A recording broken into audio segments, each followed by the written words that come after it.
8.8K67 Cynthia Brown was just 16 years old. She killed a Tennessee real estate agent who solicited her for sex, for which she was sentenced to life in prison.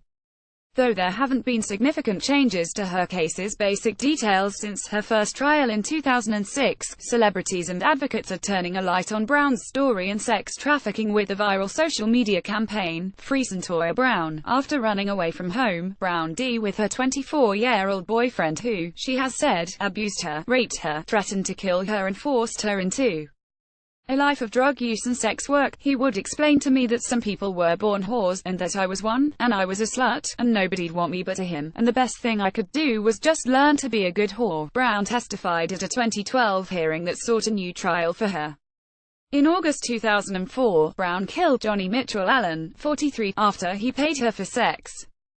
Her lawyers at her first trial argued that Brown was a victim of sex trafficking and she acted in self-defense. According to defense version of what transpired, Allen took Brown to his house where he showed her a collection of firearms.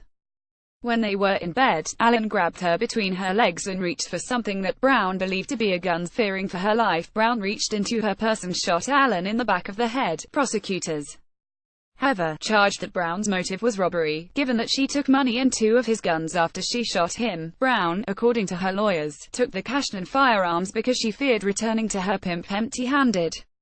She was tried as an adult and convicted of first-degree murder. Brown, who was diagnosed with fetal alcohol syndrome disorder in 2012, is currently being held at Tennessee Prison for Women in Nashville. She'll be up for parole at age 69, the Tennessean reports. In 2011, Brown's case gained some national attention after filmmaker Dan Berman's documentary, Me Facing Life: The Cynthia Brown Story, aired on PBS. This is a young girl who's at the tail end of 3 generations of violence against women, Berman told Nashville's Fox 17 earlier this month, referring to the rapes of Brown, her mother and her grandmother. She had no chance. Now, celebrities, including Rihanna, LeBron James, Snoop Dogg, and Kim Kardashian West are advocating for Brown in an effort to win her clemency. Did we somehow change the definition of justice along the way? Rihanna wrote on Instagram on Tuesday. Something is horribly wrong when the system enables these rapists and the victim is thrown away for life. To each of you responsible for this child's sentence, I hope to God you don't have children, because this could be your daughter being punished for punishing already. Kardashian West has called on her own lawyers to help free Brown. The system has failed, she tweeted on Tuesday. It's heartbreaking to see a young girl sex trafficked, then when she has the courage to fight back is jailed for life. We have to do better, do what's is right. I've called my attorneys yesterday to see what can be done to fix this. Free Cyntoia Brown. A petition was started to urge Governor Bill Haslam to grant Brown clemency. As of Sunday afternoon, more than 379,000 people have signed it. Attorney Charles Bone, who began working for Brown pro bono after watching Berman's film, told NBC that the young woman is shocked and surprised that celebrities are rallying behind her, and is appreciative of their support.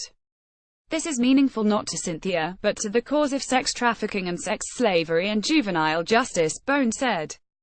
He said that he and a team of lawyers are still fighting for another trial, in which Bone believes Brown would be charged with second-degree murder at the most. He said that the lesser charge would put her in a situation now where she would be qualified to be considered for parole. She was sentenced as a child, and the fact that she was a sex slave and the pimp she was living with was trafficking her is worthy of not just celebrities but all of us. Bone told BuzzFeed News. To be aware of the gravity of what's going on, not just in Tennessee but the entire world, needs a lot of attention and a lot support. Since being locked up, Brown has been described as a model prisoner, according to the Tennessean. She received her GED, and went on to receive an associate's degree from Lipscomb University's in-jail program in December. Kathy Sinbach, Brown's previous lawyer and continued advocate, told BuzzFeed News that Brown is working on a project about human trafficking for her bachelor's degree program. Download Taryn Finley, Black Voices associate editor, HuffPost.